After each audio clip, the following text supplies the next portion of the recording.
Rise up, the Dukes are back, and now it's time to rise up. The crew is back, and now it's time to rise up. The Dukes are back, and now it's time to rise up. Rise up, rise up. The Dukes are back, and now it's time to rise up. The crew is back, and now it's time to rise up. The Dukes are back, and now it's time to rise up. Rise up. And welcome back to the D's on Fire podcast bonus episode for this week. I'm joined once again by my co-host, Alec Forcina, who hopefully you will be able to hear this time around as opposed to our attempted live reaction pod with my computer on my couch. Alec, can we hear you? You can hear me now because we're not using your shitty computer. All right. I really don't understand. You were literally right next to me, and the computer picked up everything I said perfectly, and anything you said was like as if you were underwater. Didn't make any sense. Yeah.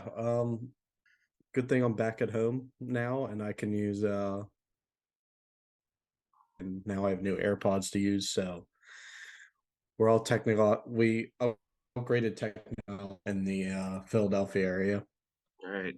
But yeah, I was in Pittsburgh watching the Dayton game in person, so we could basically we know each other's thoughts watching that game. Yeah, and I mean we can just dive into the Dayton game real quick. I've looked over everything again. I was very adamant that Dayton did not play a great game. So basically my thoughts on that are they didn't make any tough shots. They made open looks, which, I mean, it could be good on them for ball movement. I just looked at it as us making mistakes on defense. So their percentages on offense were higher than their typical standard, but I think it's mainly because of just open looks and bad defense on our part that gave them that. And I didn't feel like they did any major plays that on defense that forced us, although I don't know, they were tight on our 3-point shooters basically the entire night. So the defense was good. I just feel like offensively we just gave them so many open looks that of course they were going to score points. I was re-looking at the box score again just to because we didn't well, I didn't take as many notes as I normally do for this game just because on in the Frost household. So but they made 8 3-pointers, shot 40% from 3, only made 3. So that wasn't really the difference. The biggest statistical difference in this Dayton had 14 offensive rebounds compared to our 7, but to 27. So if you get kind of like you said, mistakes on the defensive glass, especially, just led to easy points. For probably why you feel like they didn't play in a great style, took advantage of our mistakes. And ultimately, when you play a good team like Dayton, that kills you. They took advantage of one of our biggest flaws on this team is defensive rebounding. Yeah, and it's frustrating because we also have a flaw at 3-point contesting as well. So if you're bad at both of those things on a given night, it really feels like there's a lack of hustle added to the players, which I went on a huge rant immediately after the game about. It's frustrating if you're not contesting the threes, you have to be blocking out or getting in position for rebounds, and we did neither in this game. For large parts, there were obviously opportunities where we did actually contest and we did focus on rebounding, but it was few and far between the norm of this game. And it brought me to my other rant, which was that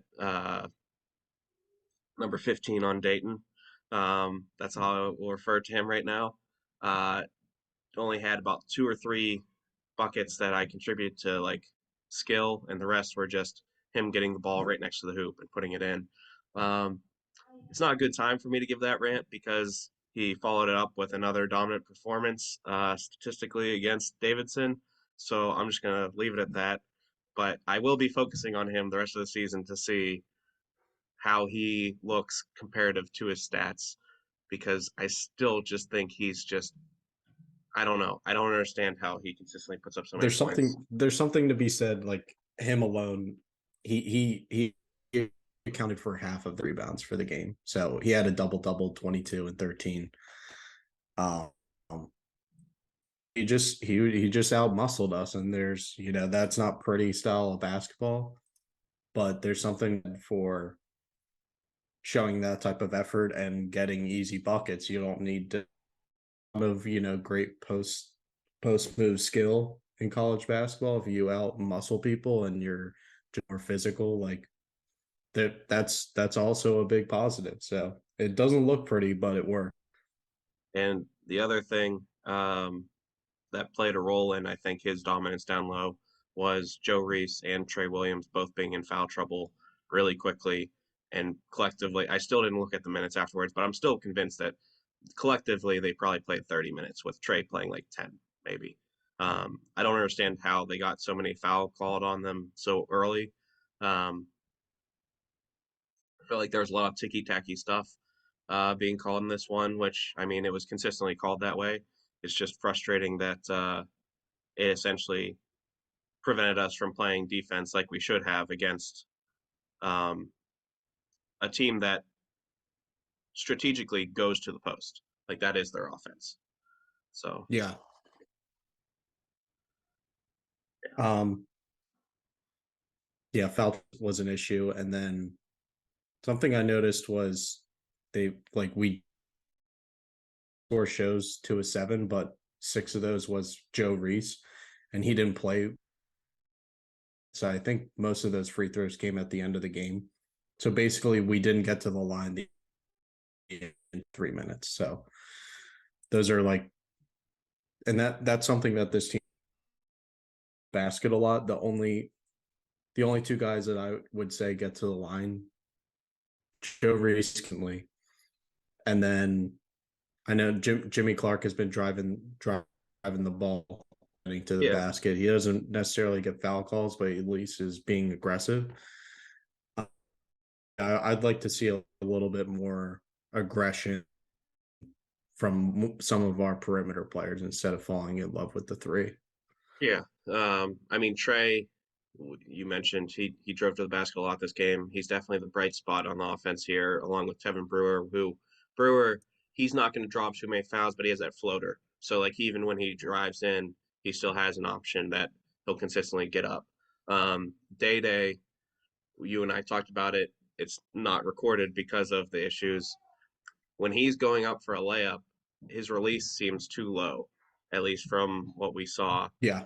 And that's, I mean, with the height difference of the guys around him versus where he's releasing the ball, that's not helping his chances of making the basket or And drawing a we'll get foul. to it with the game, but he improved in that aspect on multiple occasions. So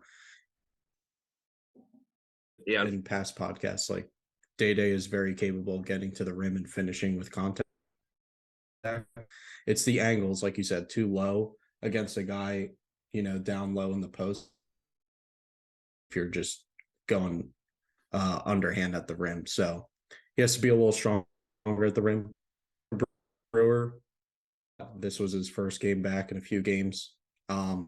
He was next to best offensive player, and pretty shocking, honestly. I mean, how well that nice bright spot, and obviously RJ Gunn came back as well in this game and showed some flashes, but he's trying to get his rhythm back. So there were some bright spots, but Dayton is Dayton. So yeah. I think Tevin's definitely had better statistical games than he had against Dayton, but I still feel like that was probably his best minutes that he provided this season. I think a just short from amount of time. yeah, Yeah. just from an efficiency standpoint, he was on it. He knew his role, and based off of those notes, it kind of leads me to the point of after watching Rhode Island as well, the ideal starting lineup or the ideal five to have on the floor for our team, I think it's changed. Um, I want to lead off before we get into it by saying I am still Mhm. a huge Trey Williams fan. I just personally think that he needs to be on the floor as more of a focal point on offense. And with this starting five that I'm giving, I think it gives him a chance to be more of the focal point of the down low offense. Um, Joe Yeah. Reese at the starting five, and then RJ Gunn being the stretch four lets Joe kind of be that dominant figure inside. Um, and then I think from my hottest take, I think Rozier at point guard for the start for the five might be the best option because it allows Brewer to come off the bench and just light things up offensively. Whereas if he's on the floor and Day Day's on the floor and Trey Clark's on the floor, it feels like you're having guys out there who have a lot of offensive potential who can't show it because the other guys have to operate.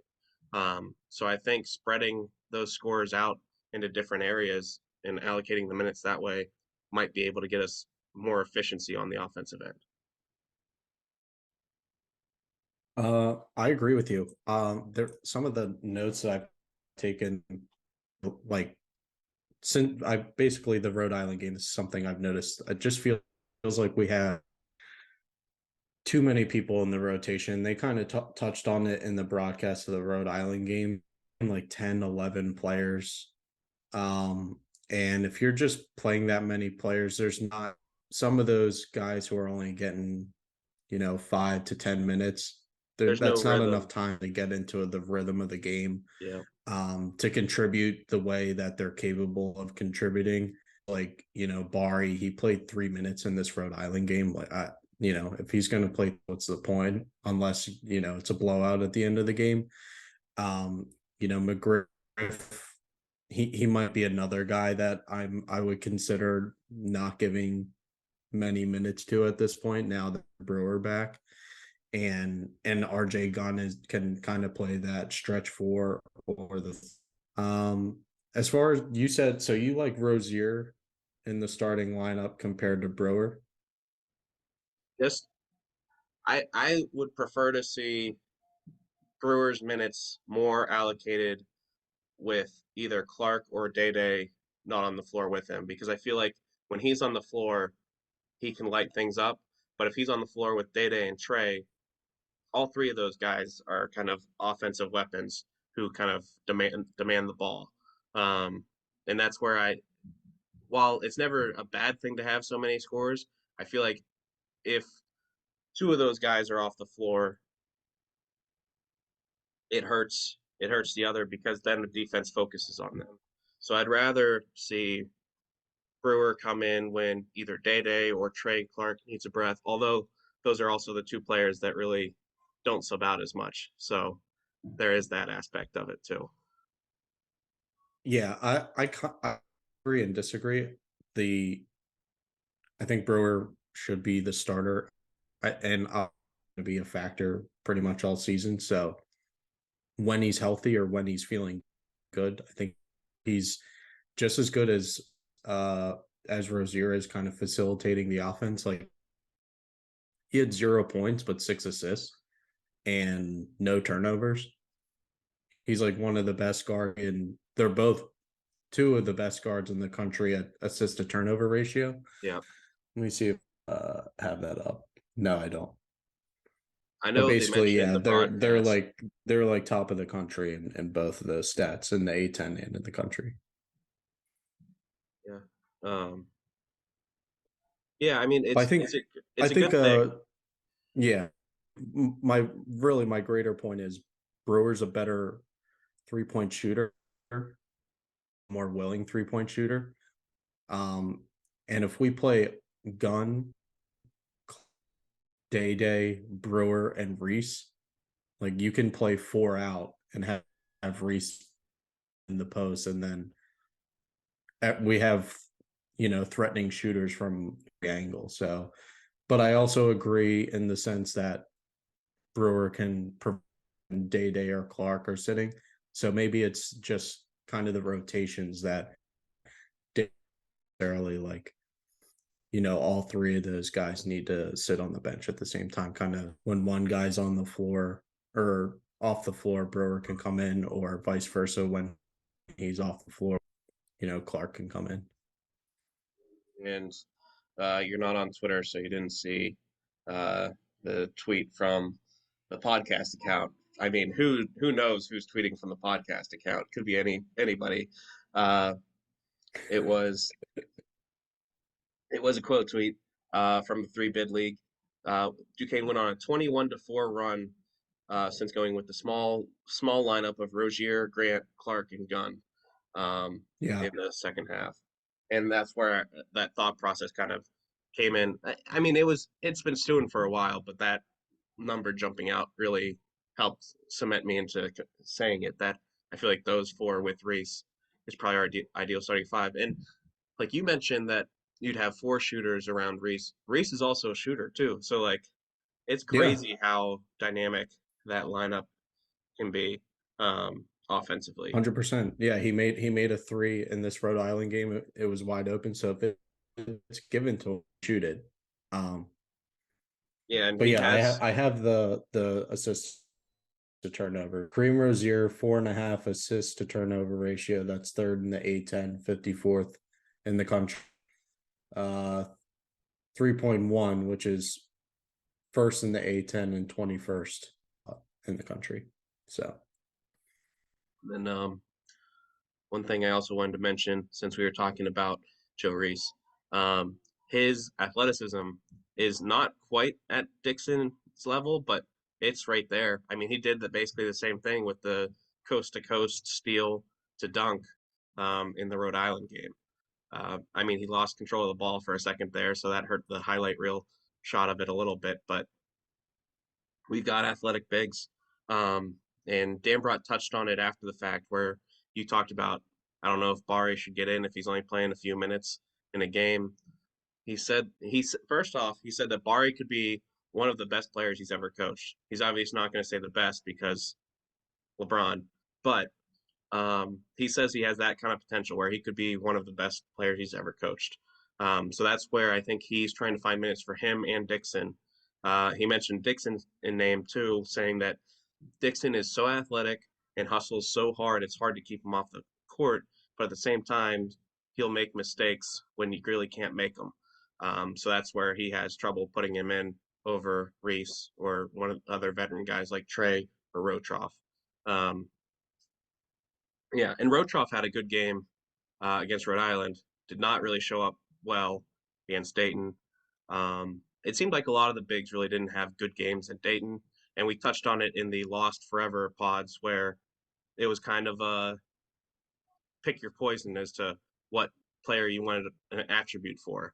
And you were the one that talked about it, but yeah, and I feel like that's still sort of the case, but maybe we'll be able to find a player to get some growth in an area so that it's not as much just either pick rebounding or pick defense or pick offense.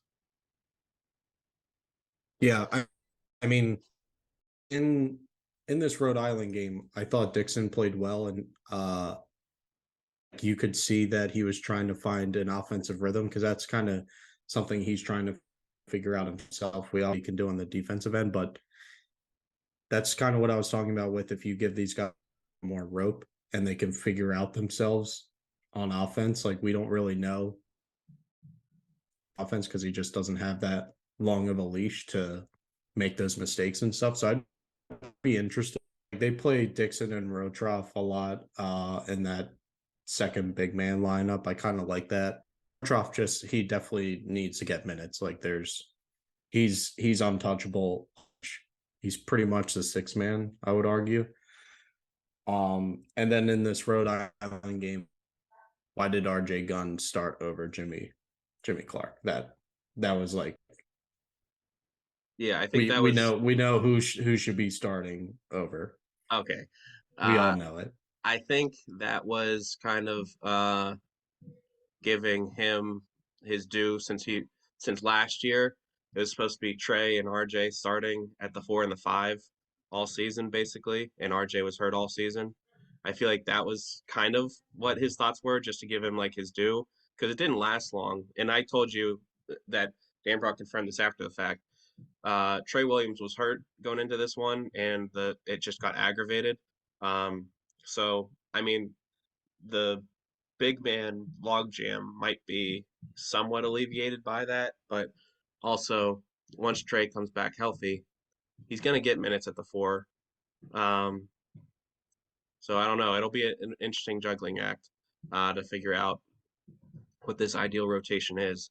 Um, yeah, like it. So all the more reason why, if Williams was injured and our deepest position is the front, is he not only playing in this game but starting? Yeah, yeah. Decision still. It's definitely curious. I think I think Trey might be like one of the captains. I don't know. Maybe that's it. But he didn't stay in for very long either. So it is a curious decision. Maybe it started flaring. Maybe they thought he was good to go, and then it flared up to the point where he realized like he couldn't do anything. Um, I don't know. It in hindsight definitely shouldn't have been the starting lineup. Realistically, looking at it, RJ's a four, he's not a three. So like, yeah, that it Yeah, kind of seemed odd from the get he's a go. stretch four. Yeah, I think because Williams is going to when he's healthy. So if we're trying to figure out lineups, it doesn't fit very well Mason Williams in the front court because Joe Reese, like he's best with the ball in his hands. He's top of this team, and so yeah, a lot of plays are going through Reese when he's on the floor. Williams, a similar type player, like he needs the ball in the yeah. I low think post to be effective. So, Trey like you said, off the bench, Trey like matching up that could be a solid role for him. Trey matching up with Dixon Rotroff, for or example. Rotroff. Yeah, Yeah. both of those guys. I feel like that's a much better pairing for him, for the offense to kind of go through him on the post. Um, and then it's a matter of finding the guards when you need to give all the starters a break, who the guards are going to be. Because, as you mentioned, McGriff, he played his worst game of the season against Dayton. He did Yeah. rebound slightly in this Rhode Island game in the few minutes he played. Peronsky, I think, does give some good minutes when he's out there. But, I mean, Dan Brott mentioned in the Rhode Island game in the first half, they were letting everybody play. And then they made the decision in the second half to close up the minutes to a fewer amount of guys. And that's when they took off. So I think Yeah. I think he's realized that he needs to find his 8 or 9 guys to rely on. Um, but the team, it's tough because the players that aren't getting many minutes, if they do get more minutes, like if they got more minutes, they'd be solid too. So I do understand the issues. Like these guys are talented and they're younger, so you don't want them to be uh, kind of checked out of the team or looking elsewhere for more minutes in upcoming years. You want to keep them engaged, but it's tough. It's a tough problem to have. Yeah. At that same token, a guy could think, well, he's trying to play me, but he's like not allowing me to make mistakes, or that I'm gonna, and I've clearly shown, I can do something for this team. So yeah, it's a tough. I mean, that these are the hard decisions that Dan Brott needs to make. But I think, like you said, he's real shorten his rotation, and hopefully guys become more the more minutes that they're getting. Yeah. The Rhode Island game in particular, since we've like touched on moments but haven't like dove into it yet, it was so back and forth for like 2/3 of the game, where it was literally like Yeah. a basket one way, a basket the other way. It's like once we got like a 6 point lead, it felt like that was a huge lead because of how back and forth this game was. Um, yeah. And Tim Yeah. Benz, one of the announcers, said that like the run stopped once like the ball got poked away from Day Day. That was when we had a 6 point lead. The run happened after that. it stalled it a little bit, but then when he mentioned it, we still had a 6 point lead. So like that felt like we had a big run to get to that 6 point lead, but then we hit a much bigger run to extend to what, like 14 or 13 or 14 point lead. And that's where Dambrot didn't mention it this post game press conference, but he mentioned it before where he feels like the guys play to the lead they have. Like they don't have the same intensity when they're up 15 or 20 points as they do when it's a tight game. And I feel like that's what happened here where I know basketball is a game of runs, but I do think mentally we weren't as committed on defense and it gave them some easy looks. And then offensively, it's just we get into periods where we chuck and I feel like it happened again. Yeah, the first half was like we should be definitely leading against this team, not tied. And I think I go back to it. I'm gonna harp on it a little bit. Like Jimmy Clark not starting this game was wild. He ended the game with 13 points. He field, but got to the line.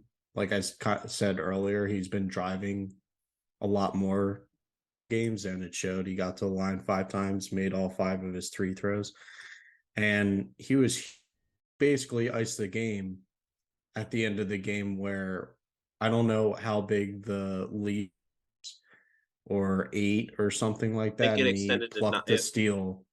I think it was 6 at that point and extended to 9 after the and one was Yeah, converted.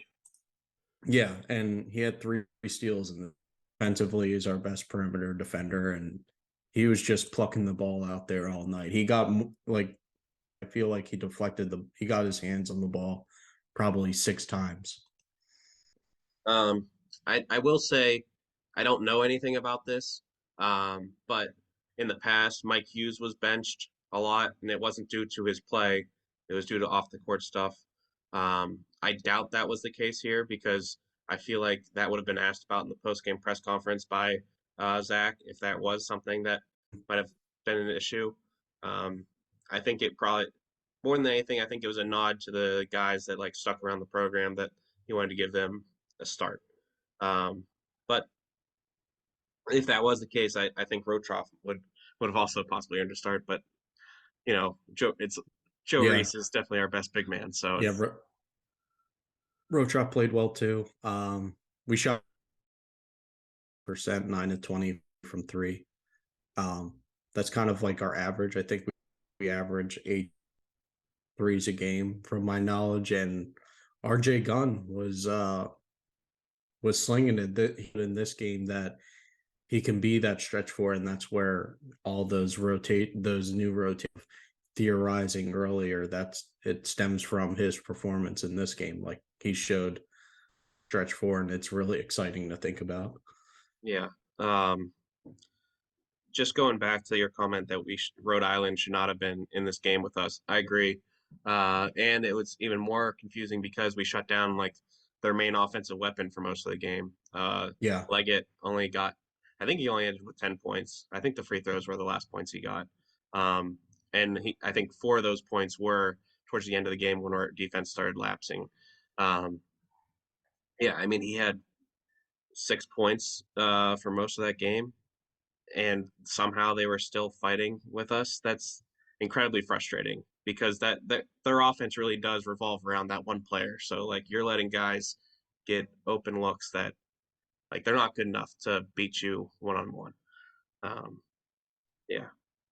and said it. I alluded to it a little earlier.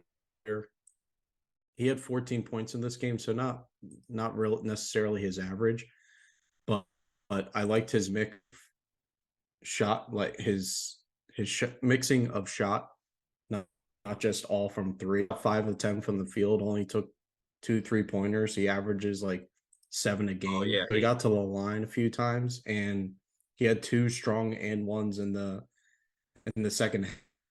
This is the type of performance I want to see from Day. Like mix up the shots to the line, take his normal dosage of threes. That's fine. He's an elite 3-point shooter. He mixed up his bag in this game, and that was like, this is what I've been saying for the last few podcasts. He did it. Yeah, and Reese mentioned it in the post-game presser that the focus was on attacking the rim because they had bigger bodies than Rhode Island, and that was part of Yeah. which I mean they did. And again, like it's so frustrating when you shut down their best guard and you have the bigger bodies. This should have been a blowout. Right. Obviously, there were some questionable calls by refs, um, and Of I have course. I have a contractual obligation at this point, Alec, to bring it up every time. Um, but towards the end, I feel like that was part of the reason why the players were getting so amped up at the end of the game was because of how annoyed they were at the refs and the fans.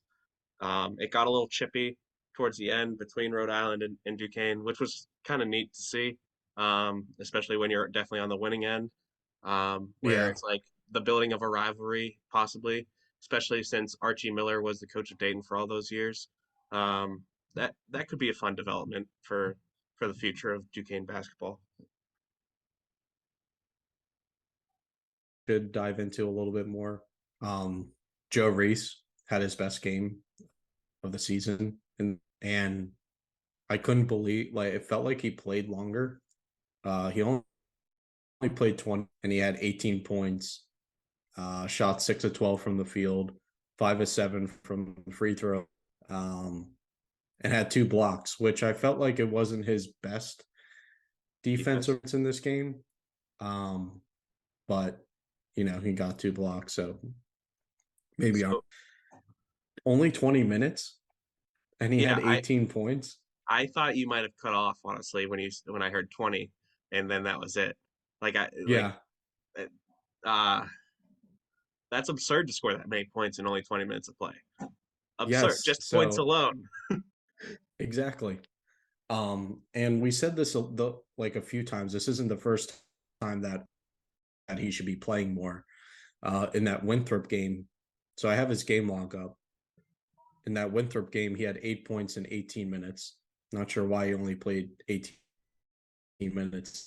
But it's like if you do per 36, he's going to be averaging 19 boards, 3.5 assists, 1 steal, 1 block, and 5 free throws a game. He's inching towards our best player at this point. Like Day Day has competition now to be Yeah. the best player at Duquesne. So I mentioned he's first on him in usage. Talked about it a little bit when I went into Trey Williams, but now Reese has played enough games where that number like matters. 20 usage, that's first. He's first in turnover percentage, meaning taking care of the ball first and giving up turnovers. So he's taking care of the ball on this team, and he's first. So I don't know. He needs to be playing 25 minutes a game. I don't understand why the injury, him coming back. I feel like there's been enough time gone by where he's. But The only thing I can think of is they're trying to like save him and make sure they don't overdo it. But I like guess, but and there wasn't. I looked into. I compared like last. He's pretty much doing the same thing last year. Like there's not like a huge difference well, there's in a huge anything. difference in the level Not of a play. huge disimprovement. Like the level of competition, I think, is a much bigger. Although we've only gotten True. non-conference so far, really. So maybe this has been the same level of competition almost. Yeah. But the more conference play games we get, if he's having the same numbers, then he's doing it against bigger competition. So shows that he's man. There's so many players on this team that I wish we had longer, and he's Right. Yeah. definitely one of them. 100%. So yeah, oh man, yeah. Keep drinking that tea. Yeah, it's needed. Um, but yeah, so if and it out of Reese, and it'll get the best out of Williams if they play separately. I don't think they record at the same time anymore. And especially in this Rhode Island game, since Trey Williams started, like Williams was in the 3-point, he was in the corner when we were on. So we were trying to play a spread 4, but whenever Williams gets the ball, like he doesn't, so every time he's going to pump fake and drive. Whereas if you have Gunn out there and He could in actually shoot. addition to Day and Brewer, Yeah. like that'll open the floor a lot. Give Joe Reese down low, and then do the vice versa. Do like a similar lineup when Williams and Rotrop. He can be the focal point in the post. I don't know. I think that's something that Yeah, I I agree with you. And it's kind of similar to my thoughts on Rozier and having Brewer on as like a guy that bounces minutes away from Day and Trey. Similar things with Williams and Reese. Like I think our team as a whole would be more offensively explosive with those guys coming in off the bench fresh and us being able to focus on them offensively as opposed to having these offensive weapons that we're not able to use because there's other guys that need to get the ball too. yeah, yep. Um, Another note I had. So we talked about just this is just a fun stat. So Trey said that in like basically in no world he should be coming off the bench, and then on this Rhode Island game, he's first in the A10 in steal percentage and nationally per KenPom. So the Wait, dude is just what was his national rank? you cut out there. Sorry, What was his national rank? 57th. Okay. All right. That's pretty It's good. good. That's pretty good. That's numbers. Yeah, if we were 57th overall, we'd be in the tournament at the end of the year. Like a So true he's a true two-way player. Like that's just a fact now. Like this isn't an experiment. There's been enough games where he's always at and then offensively he's getting better every game, I feel like, yeah. actually. And he's not really shooting lights out from three every game, but he's mixing up his shots Oh, similar to and what Day did in this game. he has that sweet step back in the corner too that he throws out like every game, and it's so good. Um, yeah. So yeah, no, Trey's. I I'm mean, I'm liking I'm liking Trey Clark more and more every game I watch. That's basically what I'm saying. yeah, and I talked about it in earlier pods. I was excited for him because of the defense and athleticism. That was what Dan Broughton knew he was getting. This offensive outburst by him that is becoming the norm was completely unexpected. So Yeah. like that's just gravy on top of everything else at this point. Um, all right, and I do want to touch on the women's Rhode Island game that happened at the same Yep. time. I will say it's very frustrating that the women's team seems to be following record with the men's team. Like every time the men's team loses, the women's team loses their next game. So even though they play at the same time, because the women didn't play a game on Wednesday, this was definitely a loss, as frustrating as it was. Um, they started off slow, which they've done a few times now, especially against better opponents. The Tulsa game that I went to earlier this year, same thing. They started off slow and they kind of fought back and got into a rhythm towards the end of the game. And then actually, the Tulsa game and this game were very similar in the fact that they brought it down to a 1 point game. Uh, the big, they gave it to their big Townsend, who was dominating the second half. And then it was a pretty, I know I'm on the refs a lot. It was a pretty clear reach. There were two players on Rhode Island that went in for a steal at the same time against her from completely different angles. It was very clear that they hacked her arm. Bert was Mm-hmm. irate at this point. Then they go back on the other end, uh, miss the layup, and the girl on Rhode Island jumps up and gets the rebound. And that's where the contact is made when they're jumping up to fight for the ball to get the ball on the rebound. And then the girl drops to the ground, puts it back up, and it goes in. And the ref calls that man one. And I mean, it was going from we're about to shoot two free throws to take the lead to we're now down four with a minute 30 left, and the game's Yeah. now basically out of reach.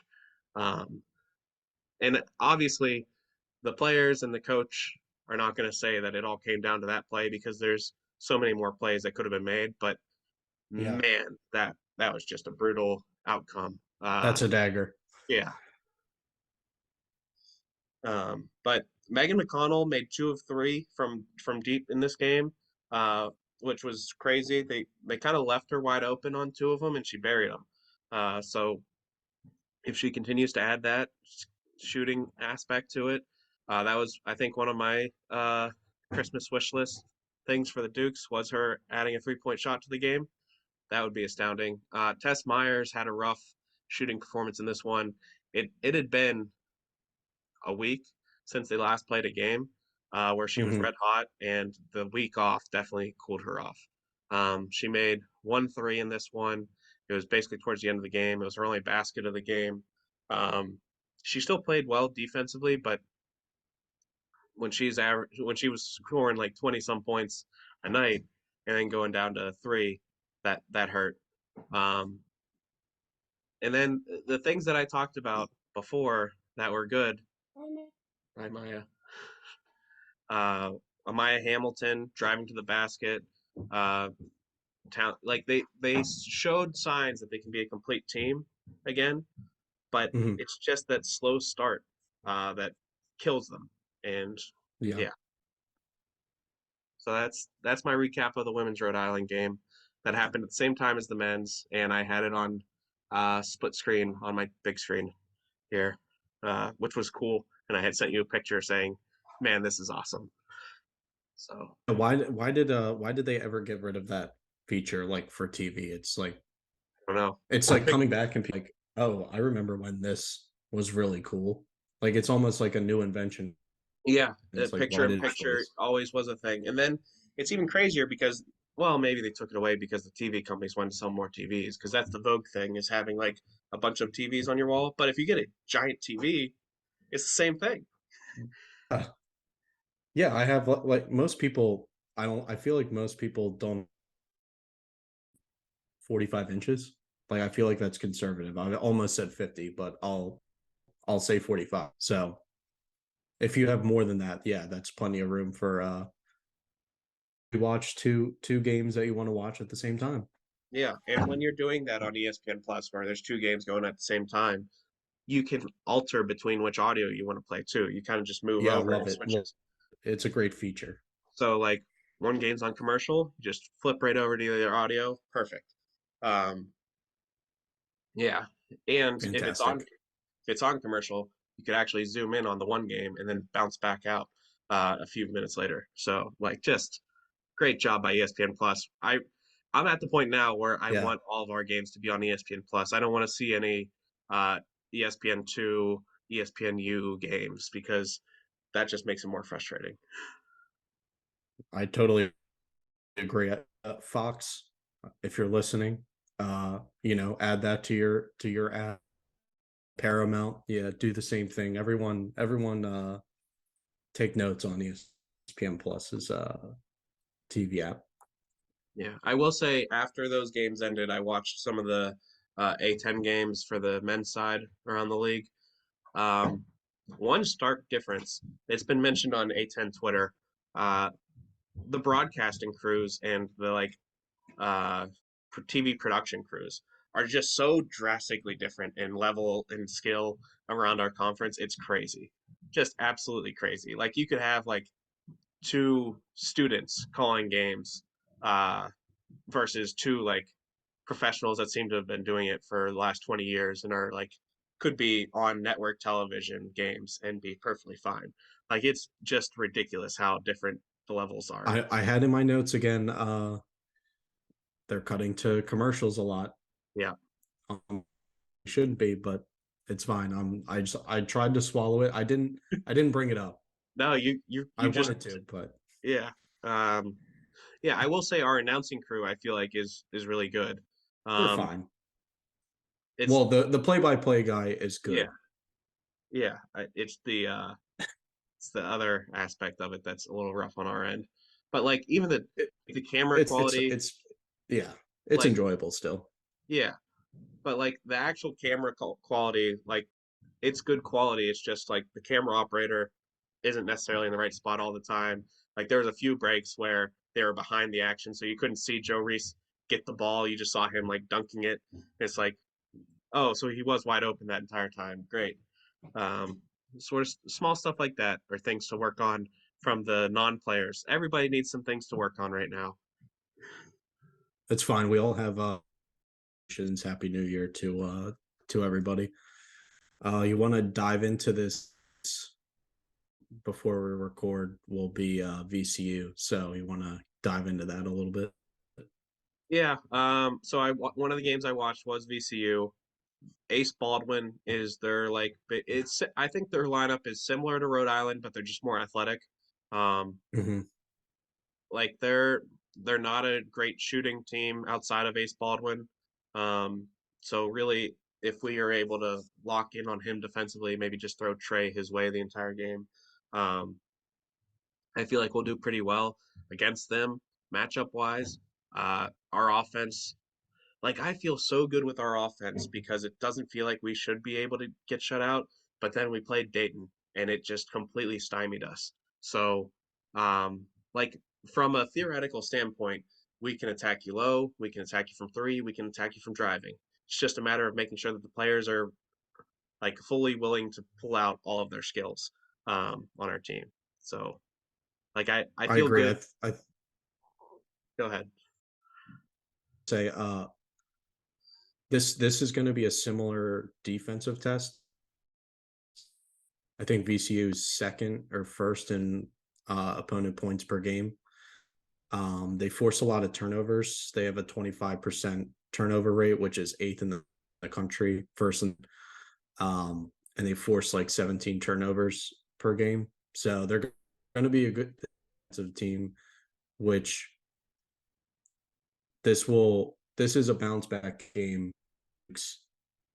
by playing another good defensive team, by showing that they're a defensive team even against good defense. So I'm very, very interested in how this team is going to this defensive VCU team. Yeah, did you? I don't know if you did. Did you look up any stats on any of the other players heading into the podcast? Any of the players you said? Yeah, on VCU. No, I didn't see anyone. I did a little bit, just like points per, like the leader of the team. Everyone kind of they have like three players I think that average 10 points a game. They don't necessarily have a quote unquote star of the team. It seems like, at least Well, I will say for this, going by points per game.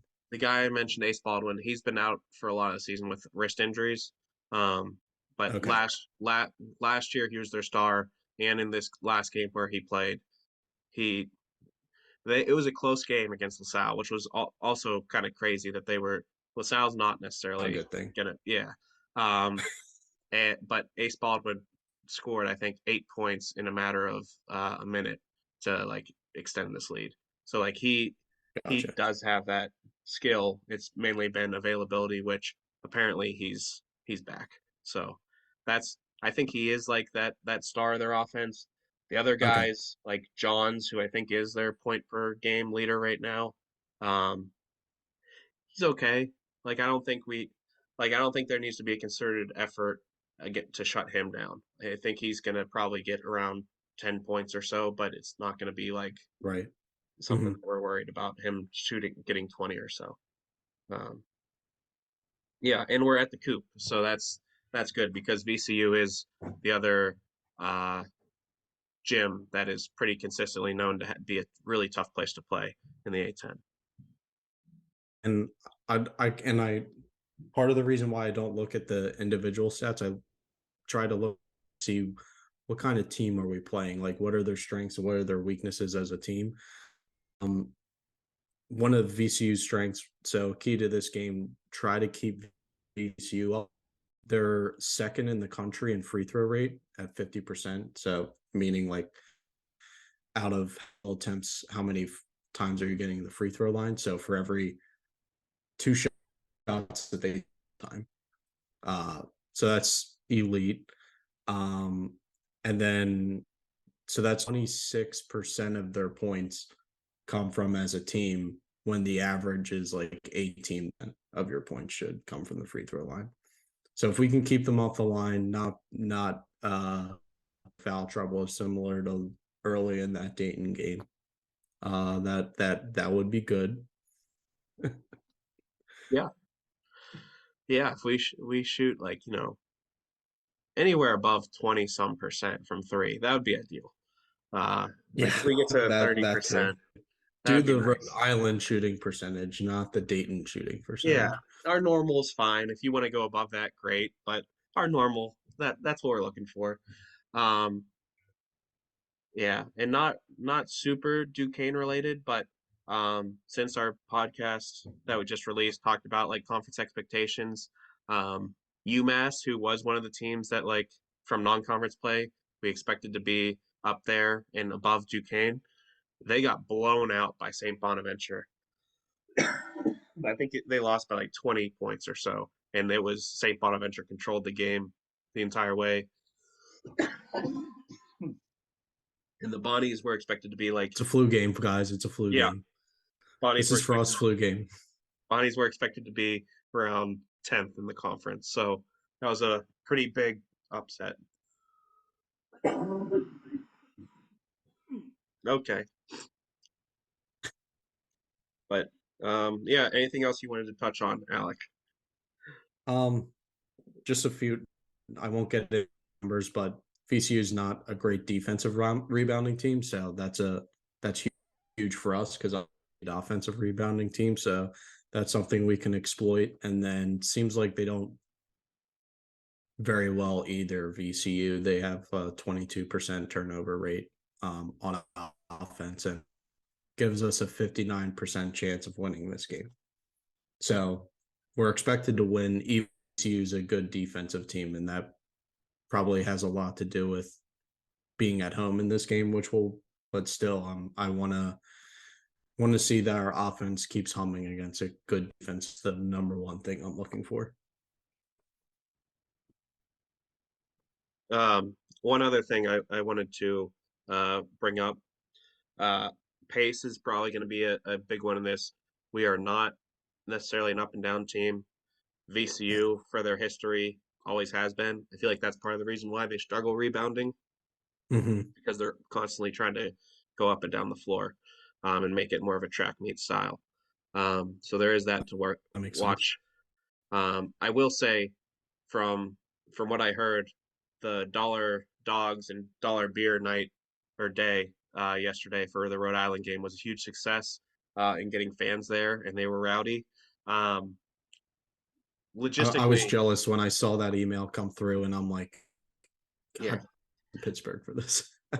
logistically, apparently there were some issues where they were sold out a lot of their hot dogs prior to the game. So then they needed to go make a run, I guess, or get them from somewhere else. So there was a Oh delay man, in getting did the they hot go down dogs. to they go down to Coons on Banksville and hot dogs? I think they went down in Southside to John Eagle Net. Uh, yeah, I don't know, but I was told that the lines were long throughout the game. So great promo, got people in the seats during a holiday. So like, yeah, that might be a promo they need to think about doing more often. Even just one of the two would probably be good to driving people in. Could you imagine if it wasn't over winter break and students were there, and Well, like how much more quickly that those hot dogs would have ran out? I think there's no way they could run that promo during a time where students are here. There's no way. It, especially dollar beer night. That would just be a nightmare for Duquesne. But Um, yeah, I like hot dogs. yeah, I uh, I called it the Glizzy Game of the Year on Oh Twitter my god. for us. Uh, Andy Barba, I believe, called it the beer brawl. Uh, so he's one of the bench guys at Duquesne. Um, yeah, Oh so god. it was good. It was a good way to end the year. It was fun. We ended up pulling away how we did. It was a great ending to the game, and the players were making sure the fans got as loud as possible at the end of the game, which was always fun Had because Yeah, he raised his hands at the end, so that's yeah, always fun. the coop the coop can get loud if people show up and show out. And it's hopefully that becomes the norm. But as of right now, every time it does happen, it's kind of notable. 100%. All right. Well, I don't know if we'll have an extra pod this week or not. But just wanted to say thank you to all you listeners out there. 2022 is definitely a learning year for us as well. And hopefully we leave the technical difficulties behind us in 2023. Yeah, I hope so too. All right. See you next time. Go Dukes. Back and now it's time to rise up. Rise up.